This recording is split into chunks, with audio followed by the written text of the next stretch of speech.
스탠퍼드 인간 성장 프로젝트 마인드셋 원하는 것을 이루는 태도의 힘. 스탠퍼드 대학교 심리학과의 세계적 석학 캐럴 드웩 교수는 수십 년간의 연구 끝에 단순하지만 아주 놀라운 사실 하나를 발견합니다. 바로 마인드셋, 이 마음가짐이 모든 것을 결정짓는다는 것입니다. 이 책은 교육, 비즈니스, 스포츠, 예술을 비롯한 인생 모든 분야에서의 성공이 우리가 자신의 재능과 능력에 대해 어떻게 생각하느냐에 의해 얼마나 큰 영향을 받는지 보여줍니다. 이른바 고정 마인드셋을 가진 사람들, 즉 능력은 변하지 않는다고 믿는 사람들은 성장 마인드셋을 가진 사람들, 즉 능력은 얼마든지 발전시킬 수 있다고 믿는 사람들에 비해 성공할 가능성이 확연히 낮다는 것입니다. 저자는 이 단순하고 뻔해 보이는 차이가 낳는 결과의 엄청난 간극을 자녀 양육, 교육, 직장생활, 스포츠 등 다양한 분야에서의 신뢰를 통해 확인시켜준 후 고정 마인드셋을 가진 사람을 어떻게 하면 성장 마인드셋을 가진 사람으로 변화시킬 수 있는지 알려줍니다. 이 책은 총 8가지 챕터로 나눠져 있습니다. 그래서 오늘은 시작을 1장 마인드셋이란 무엇인가 부터 시작하도록 하겠습니다. 1장 마인드셋이란 무엇인가. 제가 아직 막 경력을 시작한 젊은 연구자였던 시절 발생한 하나의 사건이 이후 제 인생을 완전히 바꿔놓았습니다. 당시에 저는 사람들이 어떻게 실패에 대응하는가를 연구하고자 했는데 학생들이 어려운 문제를 접했을 때 해결하는 방식을 살펴보면 답을 얻을 수 있을 것이라고 생각했지요. 그래서 아이들을 교실로 한 명씩 불러 편한 마음으로 퍼즐을 풀게 했습니다. 초반의 문제는 비교적 쉬웠지만 그 다음은 상당히 난이도가 높은 문제들이 이어졌습니다. 아이들이 툴툴거리고 진땀 빼며 문제를 푸는 동안 저는 아이들이 어떻게 생각하고 느끼는지 관찰했습니다. 사실 난관을 해결하는 방식에서 아이들마다의 차이점을 발견하리라 기대하고 진행한 실험이었지만 정작 마주하게 된 것은 전혀 예상치 못한 광경이었지요. 어려운 퍼즐 문제와 마주한 어느 10살 소녀는 의자를 바짝 당기고 손을 비비고 입맛까지 다시며 소리치더군요. 어려운 게 너무 좋아요. 퍼즐 풀기에 여념이 없던 또 다른 아이는 득이에 찬 표정으로 저를 쳐다보며 이게 유익한 내용이면 좋겠는데 라고 했고요. 얘들은 대체 뭐지? 하는 생각이 들었습니다. 저는 그때껏 항상 실패란 극복하거나 극복하지 못하거나 둘 중 하나라고 생각해 왔거든요. 누군가 실패를 사랑할 수도 있으리라고는 전혀 생각하지 못했던 것이죠. 이 애들이 유독 별난 것인가? 아니면 뭔가 특별한 점이 있는 건가?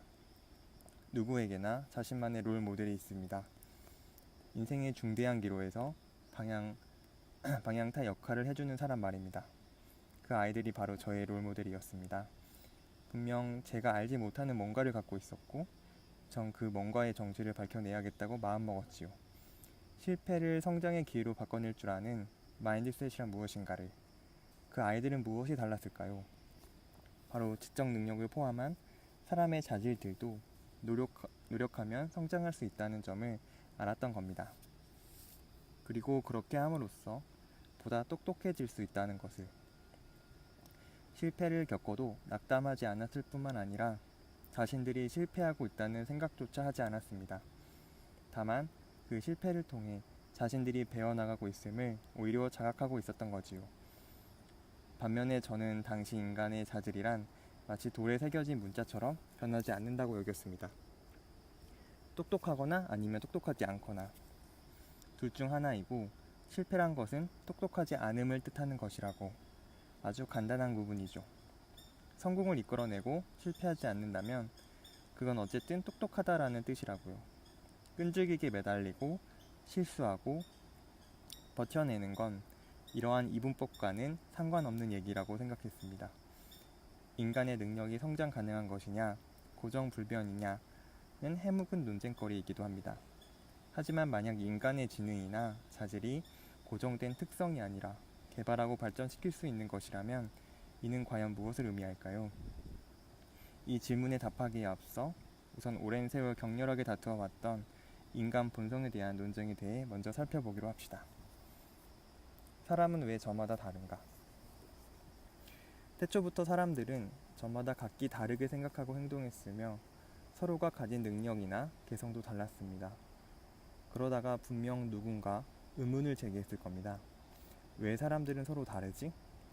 왜 더 똑똑하고 더 도덕적인 사람이 있는 거지? 과연 사람들을 서로 다르게 만드는 무언가가 있는 걸까? 이 문제에 대해 전문가들의 의견은 극명하게 둘로 나뉘었습니다. 한쪽에서는 이런 차이가 특정한 신체적 조건에 의해 발생하기에 피할 수도 바꿀 수도 없다는 주장을 폈지요. 그들이 주장하는 신체적 조건이란 두개골의 형태, 두개골의 크기와 형상을 포함했으며 오늘날에는 유전자의 차이로까지 이어지고 있습니다. 반대편은 인간의 성장 배경, 경험, 훈련 정도, 학습 방식이 각기 다르기 때문이라고 주장했습니다. 이런 주장을 가장 맹렬히 펼쳤던 대표자가 IQ 테스트의 창시자인 알프레드 비네라는 사실에 여러분이 놀랄지도 모르겠습니다. IQ 테스트라는 자체가 아이들의 지능이란 변치 않는다는 전제를 갖고 있다고 생각할 수 있으니까요. 하지만 실제로는 그렇지 않습니다. 20세기 초 파리에 거주했던 프랑스의 비네가 IQ 테스트를 고안한 이유는 공립학교에 잘 적응하지 못하는 아이들을 가려내어 그들을 위한 새로운 교육 프로그램을 개발하기 위함이었습니다. 그는 아이들의 지적 능력에 개인차가 있다는 점을 인정했지만 교육과 연습으로 지능을 근본적으로 변화시킬 수 있다고 믿었습니다. 비네는 학습 부진을 겪는 수백 명의 아이들을 다루면서 느낀 바를 자신의 주요 저작 중 하나인 아이들에 관한 근대적 생각들에 이렇게 기록해 놓았습니다. 일군의 근대 철학자들은 개인의 지능이 고정되어 더는 늘릴 수 없다고 주장한다. 이 잔인한 염세주의에 우리는 마땅히 저항하고 대응해야 한다. 연습과 훈련, 무엇보다도 새로운 방법을 통해 주의력, 기억력, 판단력을 키울 수 있으며 전보다 더 총명해질 수 있다. 누가 옳은 걸까요? 오늘날 대부분의 전문가들은 어느 쪽도 아니라고 입을 모읍니다. 본성이나 유전자, 양육이나 환경, 그 어느 한쪽이 아니라는 거지요. 어머니의 뱃속에서부터 그 둘 사이에는 끊임없는 주고받기가 이뤄집니다. 저명한 뇌과학자 길버트 고틀리프의 말처럼 사실 우리가 자라면서 유전자와 환경이 서로 협력할 뿐 아니라 환경이 올바로 작동함으로써 유전자가 비로소 제 역할을 다할 수 있는 것입니다. 이와 동시에 평생 배우고 뇌를 발전시킬 수 있는 인간의 능력이 과학자들이 전에 생각했던 것보다 더 높다는 점도 밝혀지고 있습니다. 물론 각각의 사람들은 저마다 고유한 유전적 자질을 타고나지요. 그러나 타고난 기질과 적성이라는 출발점은 각기 다를지라도 저마다의 인생은 경험, 훈련과 개인적 노력에 의해 완성되는 겁니다. 현재 지능 연구의 최고 권위자라고 할 수 있는 로버트 스턴버그는 전문 지식의 성취 여부가 이미 고정되어 있는 능력이 아니라 부단한 추구에 의해서 결정된다고 했습니다. 또는 비네가 알아낸 것처럼 처음에 가장 두각을 나타냈다고 해서 반드시 마지막까지 빛을 발하지는 않는다고 할 수 있습니다. 두 가지 마인드셋의 의미. 과학적인 이슈에 대해서 전문가라는 사람들이 자신의 의견을 개진하는 것과 그 의견이 당신에게 어떻게 적용되는지 이해하는 것은 별개의 문제입니다. 지난 40년간의 제 연구는 어떤 관점을 택하느냐가 사람이 일생을 살아나가는 방식에 지대한 영향을 미친다는 점을 입증했습니다. 당신이 어떤 관점을 택하느냐가 자신이 되고 싶은 사람이 될 수 있는지, 인생의 가치를 실현할 수 있는지를 결정한다는 것입니다. 어떻게 이런 일이 가능한 것일까요? 어떻게 하나의 단순한 믿음이 당신의 심리, 나아가 당신의 인생을 바꿔놓을 힘을 가지는 걸까요? 인간의 자질이 돌에 새겨진 듯 불변한다는 믿음, 즉 고정 마인드셋은 스스로를 계속해서 증명해 보일 것을 요구합니다. 즉 당신의 지능, 개성, 도덕성이 이미 정해져 있다면 이왕이면 충분한 양을 보유하고 있는 듯이 보여야 합니다. 그래야 인간이 갖춰야 할 기본적인 자질들이 부족하게 보이거나 느껴지지 않을 것이기 때문이지요. 우리 중에는 이런 마인드셋을 어릴 때부터 교육받아온 사람들이 있습니다. 어린 시절 저도 오직 똑똑해 보이려고 애를 썼는데 그것은 특히 6학년 교사였던 윌슨 부인이 아이들에게 고정 마인드셋을 주입하려 했기 때문입니다. 알프레드 비네와는 달리 그녀는 사람의 IQ 점수가 그 사람을 규정 짓는다고 여겼어요. 우리는 교실에서 IQ 점수 순서대로 앉아야 했고 반에서 가장 IQ가 높은 학생만이 깃발을 나르고 지우개를 털고 교장 선생님에게 메모를 전할 수 있었지요. 윌슨 선생님의 그런 태도에 매일 속이 상했을 뿐 아니라 우리 모두는 그녀가 만들어 놓은 똑똑해 보일 것, 바보같이 굴지 말 것이라는 그릇된 마인드셋을 목표로 삼아야 했습니다. 선생님이 숙제를 내주거나 자신의 이름을 호명할 때마다 자신의 존재마저 위기에 처하는 그런 상황에서 누가 공부에 즐거움 따위에 관심을 줄 수 있었겠습니까? 저는 일생에서 스스로를 증명해 보이겠다는 소비적인 목표에 매달리는 사람들을 수없이 많이 봐왔어요. 그런 사람들은 교실뿐 아니라 자신의 직장에서도 심지어 인간관계에서조차 그 속박을 벗어 던지지 못합니다. 그들은 마주하는 모든 상황에서 자신의 지성, 개성 혹은 인격에 대한 확인을 구하고자 하지요. 따라서 모든 상황이 곧 평가의 대상이 됩니다. 나는 성공할까? 아니면 실패할까? 현명해 보일까? 아니면 바보같이 보일까? 내 의견이 받아들여질까? 아니면 묵살당할까? 승리자의 기분을 느낄까? 아니면 패배자로 남을까? 물론 우리가 사는 세상은 지성, 개성, 인격에 큰 가치를 둡니다. 그러니 이러한 개인의 자질들을 원하는 것은 당연한 일이 아닐까요? 일견 맞는 말처럼 보입니다. 그러나 이런 자질들을 평생이고 살아야 할 짐으로 여기지 않는 또 다른 마인드셋이 있습니다. 별것 아닌 패를 들고도 엄청난 카드를 쥐고 있는 것처럼 자신과 상대를 속이지 않아도 된다는 겁니다. 이 성장 마인드셋은 당신이 현재 가진 자질이 단지 성장을 위한 출발점일 뿐이며 노력이나 전략 또는 타인의 도움을 통해 얼마든지 길러낼 수 있다는 믿음에 바탕을 두고 있습니다. 애초에 갖고 있는 재능이나 적성, 관심사나 기질은 저마다 다를지라도 누구나 응용과 경험을 통해 변화하고 성장할 수 있다는 뜻이지요. 그렇다면 성장 마인드셋을 가진 사람들은 누구나 뛰어난 인물이 될 수 있다고 주장하는 것일까요? 충분한 동기가 있고 적절한 교육만 받으면 누구든지 아인슈타인이나 베토벤처럼 될 수 있다고 믿는다는 것일까요? 물론 그렇지는 않습니다. 다만 한 개인의 진정한 잠재력이 파악되어 있지 않으니 열정과 노력, 훈련을 거친다면 어떤 성과를 낼지 미리 예단하는 것은 불가능하다는 입장인 것입니다. 다인과 톨스토이도 어린 시절에는 그저 평범한 아이로 여겨졌다는 걸 아십니까? 위대한 골퍼도 추앙받는 벤 호건도 어렸을 때는 둔하고 버릇없는 아이였다는 사실은요. 20세기의 가장 중요한 예술가 중 한 명인 사진가 신디 셔먼은 자신의 첫 사진 수업에서 낙제했고 최고의 여배우 제럴딘 페이지는 재능이 없으니 연기를 그만두라는 얘기까지 들었습니다. 중요한 자질들이 개발 가능하다고 믿는 마인드셋이 학습에 대한 열망을 불러일으킨다는 점을 확인할 수 있는 대목입니다.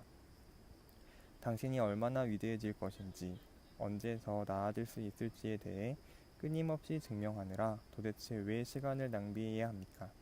왜 약점을 극복하는 대신 숨기기에 급급해하는 걸까요? 당신의 성장을 자극해주는 친구나 동료를 멀리하고 듣기 좋은 말만 해주는 이들만 가까이 두는 이유는 뭘까요? 왜 새로운 경험을 하는 대신 이미 검증된 것만을 찾는 걸까요? 비록 결과가 신통치 않더라도 자신을 새로운 경험에 내던지고 버티려는 열정이 성장 마인드셋의 특징이라고 할 수 있습니다. 그렇기에 성장 마인드셋을 가진 사람은 인생에서 가장 험난한 시기도 훌륭히 극복하고 번창할 수 있는 겁니다.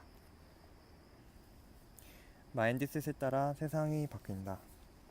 이 두 가지 마인드셋이 어떻게 작동하는지 살펴보기 위해 지독히도 운이 나쁜 당신의 하루를 가정해 봅니다. 정말 중요하고 아끼는 수업에 들어갔더니 평가를 마친 중간고사 시험지를 교수가 나눠주고 있다. 당신의 점수는 C+이다. 꽤나 실망스럽다. 집으로 돌아가려는데 주차해둔 차에 불법 주차 딱지가 붙어 있다. 너무 울적한 마음에 친한 친구에게 전화를 걸어 하소연이라도 하려 했지만 친구는 건성으로 응대한다. 이런 상황이라면 당신은 어떤 생각이 들까요? 어떤 느낌일까요? 또 어떻게 행동할까요? 고정 마인드셋을 가진 사람들에게 물었더니 다음과 같은 대답이 돌아왔습니다. 거부당한 느낌일 거예요. 완전 망했다는 느낌. 전 멍청이에요. 패배자라는 생각. 내가 가치 없고 멍청하다는 느낌이 들 거예요. 다른 그 누구보다도 망했다.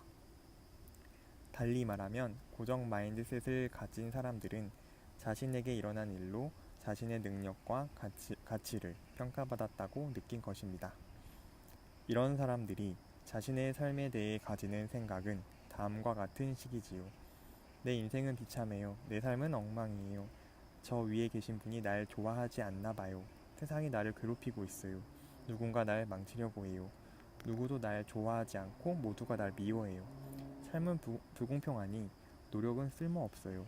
인생은 역겹고 난 멍청해요. 뭐 하나 좋은 일이 생긴 적 없어요. 난 세상에서 가장 운 나쁜 사람이에요. 잠깐만, 누가 죽기라도 했나요? 큰 사고라도 터졌나요? 아니죠. 그냥 성적이 좀 나빴고 딱지 하나 끊었고 기분 나쁜 통화를 한 통 했을 뿐 아닌가요? 이런 사람들은 단지 자존감이 낮거나 심각한 비관주의자이기 때문에 저런 태도를 보이는 걸까요? 그렇지 않습니다. 실패를 경험하지 않았을 때에는 이들도 성장 마인드셋을 가진 사람들과 마찬가지로 자신을 가치 있고 긍정적이며 밝고 매력적인 사람이라고 여깁니다. 그럼 그들은 실패를 어떻게 받아들일까요? 어떤 일에도 시간과 노력을 들여 잘하고 싶지 않아요. 아무것도 안 해요. 침대에서 빈둥거리죠. 먹고 마시는 게 최고죠. 아무한테나 소리 질러요. 초콜릿이나 먹죠. 음악이나 들으면서 처박혀 있는 게 나아요. 벽장에 들어가 숨어 있을래요. 길 가는 사람에게 시비나 걸까봐요. 울죠. 아무거나 부숴요. 뭐 어쩌겠어요. 아니 뭐 어쩌겠어라니. 위 사례를 들 때 저는 일부러 F가 아닌 C학점을 택했고 기말고사가 아닌 중간고사를 골랐습니다. 또 자동차 사고가 아니라 단지 주차 위반 딱지였을 뿐이고 친구가 면전에서 거절한 게 아니라 그저 건성으로 응했을 뿐이지요. 특별히 재앙이라거나 돌이킬 수 없는 사건 같은 건 일어나지도 않았습니다. 그러나 이 정도의 상황에도 고정 마인드셋은 심각한 패배감과 무기력을 불러일으키는 것입니다. 성장 마인드셋을 가진 사람들에게 같은 사례를 제시했더니 그들의 대답은 이렇게 달랐습니다. 수업도 더 열심히 듣고 주차할 때도 더 주의할 거예요. 친구는 그날 기분이 좋지 않았나 보죠. C+라는 성적은 더 노력하라는 뜻이고 아직 남은 학기에 성적을 올릴 수 있으니 괜찮아요. 이런 식의 대답이 수도 없이 많았지만 잊기만 해도 무슨 말인지 충분히 이해할 수 있을 것입니다. 그럼 그들이 실패하는 어떻게 대처하는지 봅시다. 아주 단순한 대응입니다. 이 수업에 남은 시간 동안 더 열심히 공부해야 되겠어요. 주차 위반 벌금도 내고 친구와 다음에 얘기하게 되면 얘기를 더 잘해봐야죠. 내 답이 뭐가 잘못됐는지 더 좋은 답이 뭔지 찾아보고 벌금도 내고 친구에게 전화해서 기분 나빴다고 말할래요. 다음 과제물을 열심히 해서 교수님에게 학점 잘 달라고 얘기할 거예요. 주차할 때 더 주의하고 친구에게 뭔 일이 있나 알아봐야죠. 당신이 화를 내는 건 단지 마인드셋의 차이 때문만은 아닙니다. 앞서와 같은 일이 벌어지면 누군들 기분 나쁘지 않겠습니까? 낮은 성적이나 친구나 연인으로부터 퇴짜를 맞는 일 등은 결코 즐거울 수 없지요. 하지만 성장 마인드셋을 가진 사람들은 자신에게 쉽게 낙인을 찍고 단념해 버리지 않는 겁니다. 아무리 큰 좌절이 찾아와도 위험을 무릅쓰고 도전을 맞이하고 꾸준히 밀고 나갈 준비가 되어 있지요. 비밀이 아닌 과학으로서의 마인드셋. 과연 성장 마인드셋이란 것이 정말 새롭고 진기한 아이디어일까요? 위험을 무릅쓰는 일의 중요성과 인내의 힘을 강조한 속담이나 격언은 참으로 많습니다. 모험 없이는 얻는 것도 없다. 처음에 성공하지 못했다고 해도 도전하고 또 도전하라. 로마는 하루아침에 건설되지 않았다 등등. 정말 놀라운 점은 고정 마인드셋을 가진 사람들의 경우 이와 같은 말들에 동의하지 않는다는 것입니다. 그들은 이렇게 말합니다. 모험하지 않으면 잃지도 않는다. 처음에 성공하지 못했다면 당신에게는 재능이 없는 것이다. 로마가 하루아침에 건설되지 않은 것은 아마도 그럴 운명이 아니었기 때문일 것이다. 즉 그들에게 위험과 노력이란 자신의 무능력함을 드러내는 것이며 그 일을 하기에 적절한 사람이 아니라는 점을 증명할 뿐입니다. 고정 마인드셋을 가진 사람들이 노력을 기울이거나 도움을 받는 데 대해 갖는 불신의 정도는 놀라울 정도로 심각하지요. 위험과 노력에 대해 갖는 사람들의 생각이 보다 근원적인 마인드셋으로부터 비롯된다는 점 또한 이전에는 알지 못했던 바입니다. 사람들이 도전의 가치와 노력의 중요성을 우연히 알게 된 것은 아니라는 뜻이지요. 우리는 연구를 통해 바로 성장 마인드셋이 그런 결과를 이끌어냈다는 점을 알 수 있었습니다. 발전에 중점을 둔 성장 마인드셋을 사람들에게 가르치자 도전과 노력에 대한 새로운 사고방식이 이어져 나왔던 것입니다. 마찬가지로 도전과 노력을 싫어하는 사람들 또한 우연히 그렇게 된 것이 아닙니다. 우리가 일시적으로 사람들을 고정 마인드셋의 상태에 두자 그들은 즉각적으로 도전을 두려워하고 노력을 평가절하했습니다. 서점에서는 세상에서 가장 성공한 사람들의 비밀 같은 제목을 달고 유용한 여러 팁들을 알려주는 책들을 흔히 볼 수 있지요. 하지만 그 책들은 보통 위험을 감수하라 거나 자기 자신을 믿어라 따위의 연관성이 없는 문장들을 나열해 놓곤 합니다. 하지만 그 책들을 읽는다고 해서 그런 일들이 어떻게 가능한지, 당신이 어떻게 그렇게 할 수 있는지는 결코 알 수 없습니다. 고작해야 그런 일을 해낸 사람들에 대한 막연한 동경만이 생길 뿐, 그래서 단지 며칠 동안은 희망이 부풀어 있을 수 있지만 소위 세상에서 가장 성공한 사람들의 비밀은 여전히 그 사람들만의 것으로 남게 됩니다. 그러나 이제 고정 마인드셋과 성장 마인드셋에 대해 이해하고 나면 당신도 그 비밀에 한 걸음 다가설 수 있습니다. 사람의 자질이 돌에 새겨진 듯 불변한다는 태도와 자질은 얼마든지 개발할 수 있다는 태도가 얼마나 서로 다른 생각과 행동, 결과를 이끌어내는지, 그럼으로써 당신을 완전히 다른 길로 인도하게 될지에 대해 이해한다면 말이지요. 이것이 바로 우리 심리학자들이 아하의 순간이라고 일컫는 경험입니다. 저는 이 순간들을 사람들에게 새로운 마인드셋을 가르칠 때는 물론이고 제 저작을 읽은 사람들이 보내온 편지에서도 발견합니다. 그들은 자기 자신에 대해 이렇게 얘기하지요. 교수님의 글을 읽으면서 이건 딱 내 얘기야 하는 생각이 계속해서 들었어요. 또한 자각의 순간을 고백하기도 합니다. 교수님의 말씀에 정신이 번쩍 들었어요. 마치 우주의 비밀을 깨닫게 된 듯이. 새로운 마인드셋을 갖게 된 사람들도 있지요. 제 생각이 일종의 혁명처럼 바뀌는 걸 느낄 수 있었어요. 아주 놀라운 경험이었죠. 그리고 그들은 이 새로운 사고방식을 자신과 타인을 위해 실행에 옮겼습니다. 교사들은 당신의 글 덕분에 아이들과의 관계가 달라졌고 교육에 대해 새로운 관점을 가질 수 있게 됐습니다. 라거나 교수님의 놀라운 연구가 수백 명의 학생들에게 개인적으로나 학습적으로나 엄청난 영향을 끼쳤다는 걸 알려드리고 싶습니다. 같은 반응을 전해옵니다. 저는 이런 편지들을 교사뿐 아니라 여러 지도자나 비즈니스 리더로부터 받고 있습니다. 통찰력이 뛰어난 사람들, 성장 마인드셋을 보유한 사람이라고 해도 자신에게 아인슈타인이나 베토벤처럼 뛰어난 재능이 있다고 여기지는 않을 겁니다. 하지만 성장 마인드셋을 보유하면 자신의 능력에 대해 좀 더 자신감을 갖고 불가능해 보이는 일을 시도해 보려는 경향이 보다 강해지지 않을까요? 최근 우리 연구진은 자신의 능력을 가장 잘 파악하는 사람은 어떤 사람인지 알아보고자 했습니다. 그 결과 자신의 능력과 성과에 대해 완전히 그릇된 판단을 내리는 사람들을 찾을 수 있었습니다. 하지만 그들은 대개 고정 마인드셋을 가진 사람들이었고 성장 마인드셋을 가진 사람들은 자신의 능력을 파악하는 데 놀라울이 많지 정확했습니다. 아마 다음과 같이 생각하면 쉽게 이해할 수 있을 겁니다.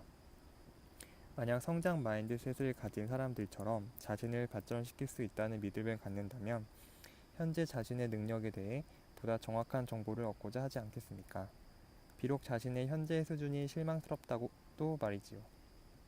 뿐만 아니라 당신에게 배우려는 의지가 있다면 효율적인 학습을 위해 현재 가진 능력을 분명하게 파악하길 원할 겁니다.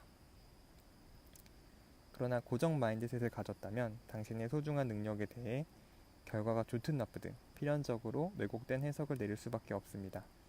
평가 결과를 과장하거나 축소하고 다른 이유를 들어 변명하고 한다면 당신은 자신에 대해 결코 제대로 알 수 없게 됩니다. 저명한 교육 심리학자인 하워드 가드너는 자신의 저서 창조적 인간의 탄생에서 비범한 사람은 자신의 강점과 약점을 파악하는 특별한 재능을 지녔다고 결론 지었습니다. 흥미롭게도 성장 마인드셋을 가진 사람들은 가드너가 말한 그 재능을 보유한 것이라고 볼 수 있습니다.